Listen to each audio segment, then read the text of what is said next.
I'm going to talk today about the National Diabetes Prevention Program, which is an evidence-based approach to prevent type 2 diabetes. The objectives today are to raise awareness and define the impact of prediabetes in Colorado, and also to provide resources for prediabetes screening and to highlight evidence-based prevention programs such as the National Diabetes Prevention Program for patient referral. So let's talk about the state of diabetes in Colorado. One important fact is that 1/4 of all people with diabetes are undiagnosed. In 2014, more than 19,800 adult Coloradans were newly diagnosed with diabetes, and nearly half of the people with diabetes were diagnosed when they were 18 to 54 years of age. In Colorado, nearly 300,000 adults are estimated to have diabetes, which means that another 110,000 could be undiagnosed but living with the disease.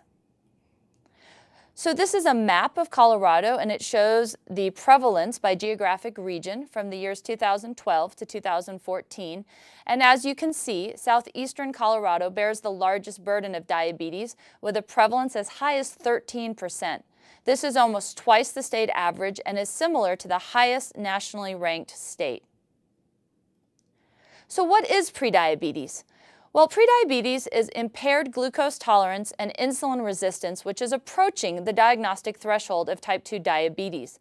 It is defined as a hemoglobin A1C between 5.7 and 6.4%, or a fasting blood glucose between 100 and 125, or a 2-hour oral glucose tolerance test between 140 and 199.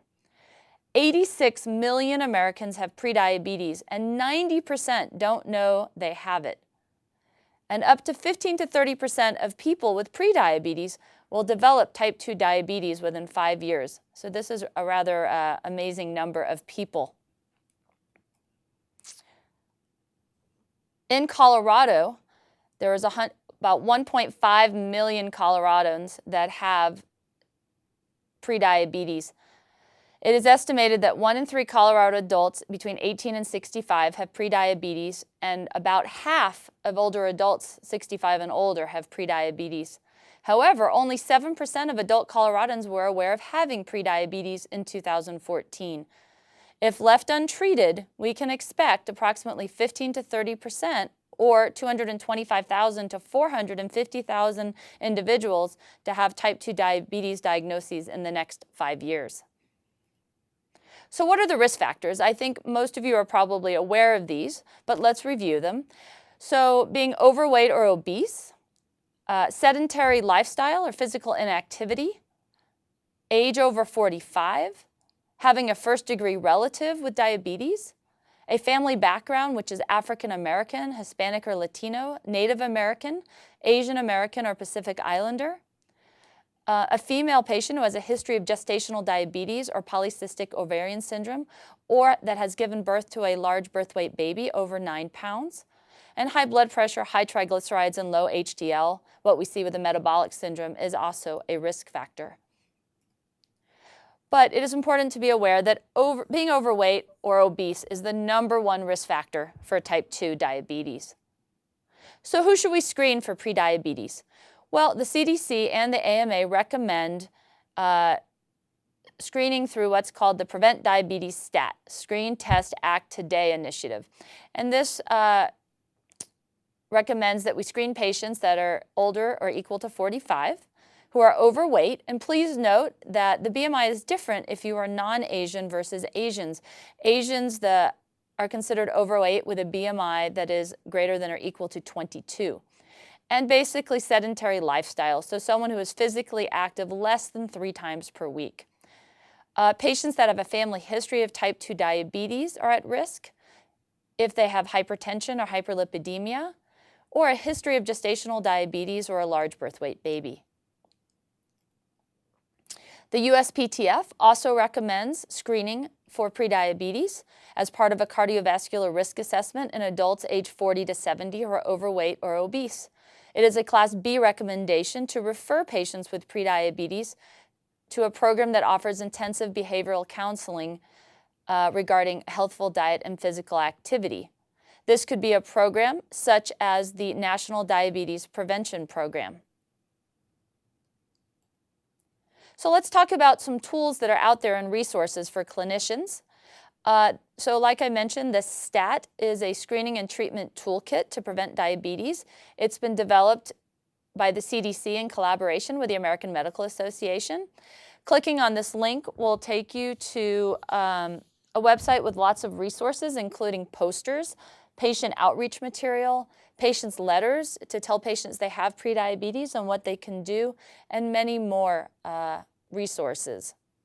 We also have one that's specific to Colorado, and this is also very helpful. Not only does it have Colorado-specific information about national diabetes prevention programs, it also has information about diabetes as well as depression.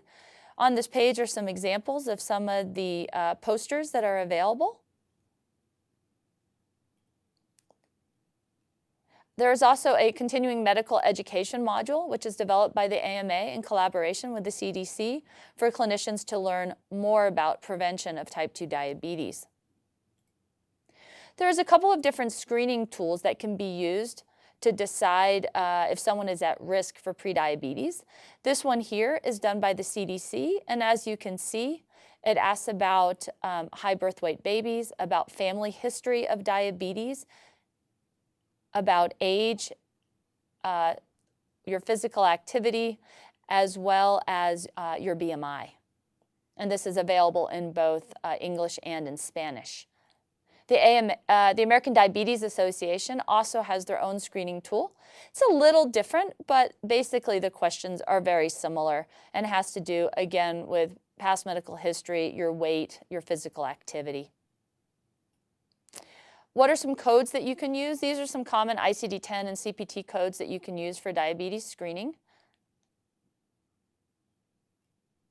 And this is just some examples of some of the screening tools and messages for patients that is available from the Prevent Diabetes STAT Toolkit. So there's handouts and different educational tools. So let's talk about an effective solution, the National Diabetes Prevention Program. So what is the National Diabetes Prevention Program? It is a CDC-recognized, evidence-based lifestyle intervention program.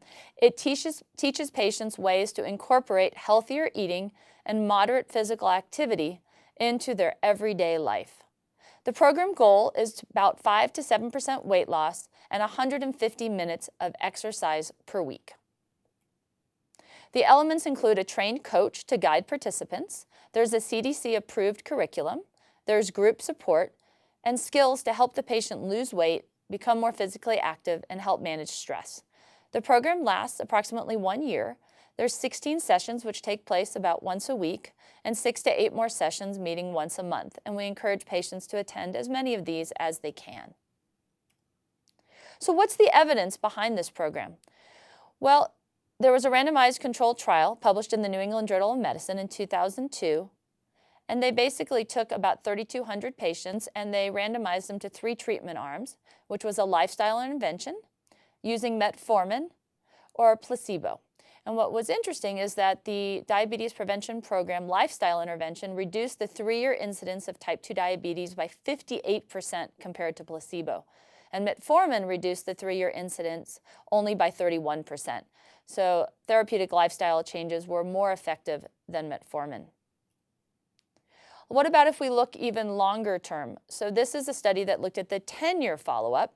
This was published in The Lancet in 2009. And they basically followed the same patients that were enrolled in the original randomized control trial for 10 years. And again, they found that the Diabetes Prevention Program lifestyle intervention reduced the incidence of type 2 diabetes by 34% compared to placebo. And metformin, once again, was proved inferior at only 18% compared to placebo. What if we go even further? So what if we go out 15 years? And this was a prospective cohort study published in The Lancet Diabetes and Endocrinology in 2015. And now they took the same group of patients, the same cohort, and followed them out 15 years. And now we have that the DPP lifestyle interventions reduced the incidence of type 2 diabetes by 27% compared to placebo, and metformin remained at 18%. So as you can see, this diabetes prevention program has long-term lasting effects on prevention of type 2 diabetes. So what about modifying cardiovascular risk factors? Well, this was a randomized controlled study published in 2005. And again, they randomized the patients to 3 different treatment arms: lifestyle, metformin, or placebo.